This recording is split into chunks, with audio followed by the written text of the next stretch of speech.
Al-Quran bercerita tentang dirinya yang disebut dengan self-reference.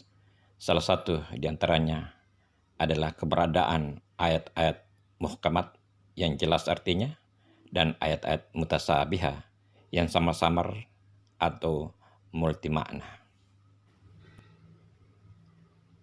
Hikmah ayat-ayat mutasabihah adalah mendorong kita untuk berpikir, mempelajari dengan menggunakan logika, suatu hal yang sangat berguna untuk mengembangkan sel-sel otak.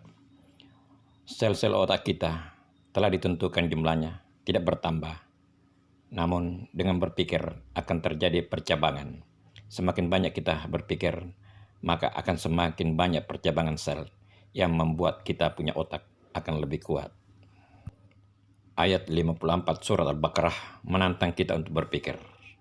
Apakah benar umat Musa yang menyembah patung anak sapi harus membunuh dirinya, saling membunuh satu sama lain, atau membunuh orang-orang yang berdosa?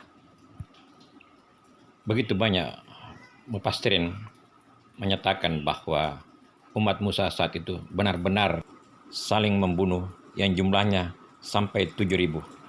Bahkan ada menyatakan sampai jumlah 70.000. Suatu jumlah yang sangat fantastik untuk penduduk di masa itu. A'udzu billahi minasyaitonir rajim. Wa iskala Musa liqaumi ya qaumi innakum zalamtum anfusakum bittihazikumun ijlah fatubu ila bari'ukum faqtulu anfusakum zalikum khairul lakum inda bari'ukum fataba alaikum innahu wattawwabur rahim.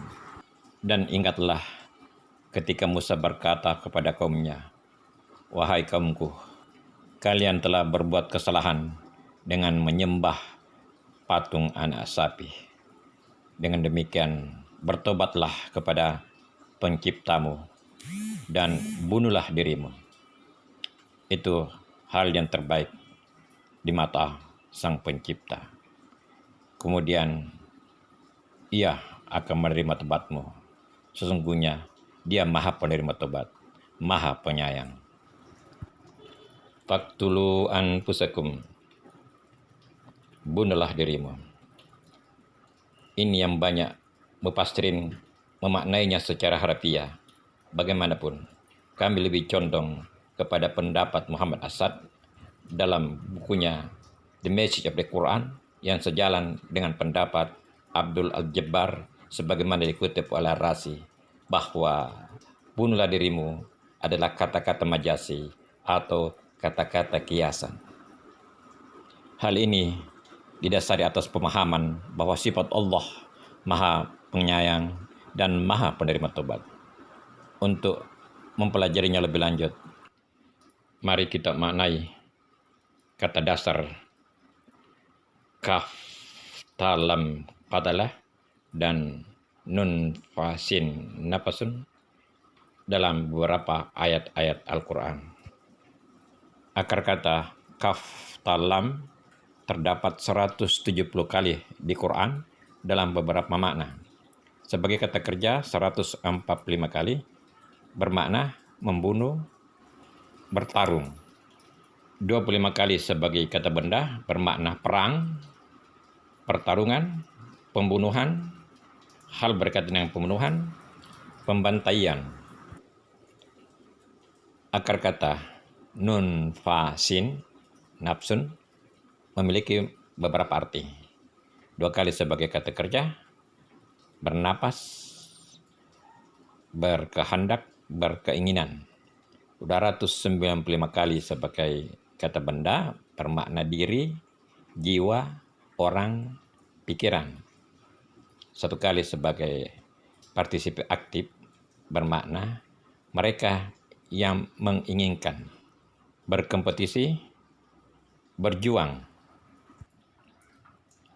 Dari makna-makna ini kita dapat menyimpulkan bahwa kedua kata tersebut tidak selamanya menunjukkan secara fisik, tetapi bisa bermakna pertarungan keinginan, pengendalian diri, dan pikiran yang kontradiktif.